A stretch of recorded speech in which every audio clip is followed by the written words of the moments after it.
de Boualem Sansal. Mohamed.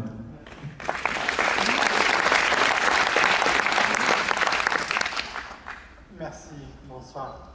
Et je suis intimement persuadé que, d'une manière ou d'une autre, Boualem nous entend.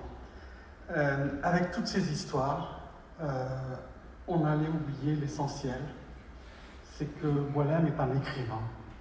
On n'a pas parlé de littérature, on a trop parlé de politique, de géopolitique.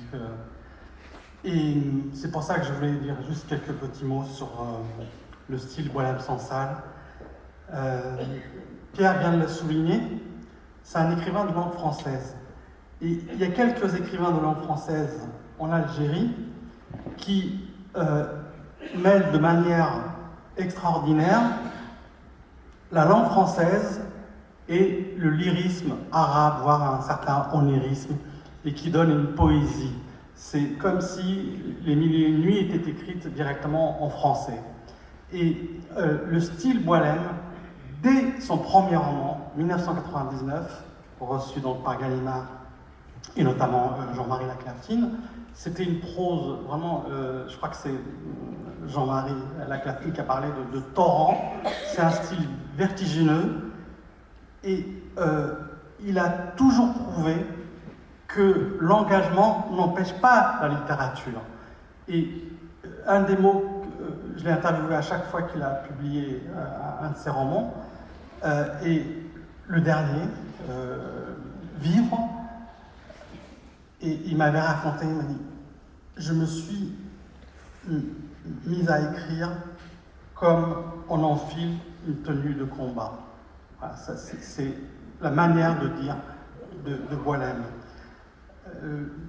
C'est Lisa Romain qui a écrit un très beau livre, Boualem Sansal à l'épreuve du réel, où c'est une des rares fois, peut-être même la première fois, où il y a une analyse de l'œuvre de Boualem Sansal, et j'ai trouvé ce livre remarquable parce qu'il dit beaucoup justement du style, des intersections, que Boualem n'est pas tout seul à écrire comme ça, qu'il y a d'autres Algériens, etc.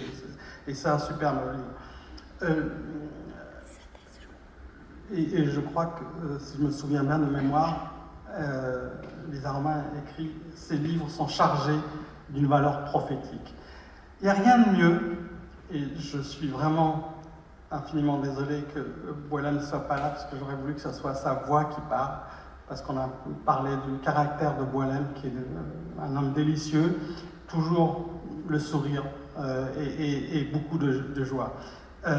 Quant à son écriture, il y a toujours quelque chose de combatif.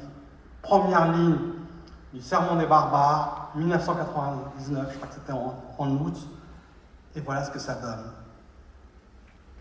Le cimetière n'a plus cette sérénité qui savait recevoir le respect, apaiser les douleurs, exhorter à une vie meilleure.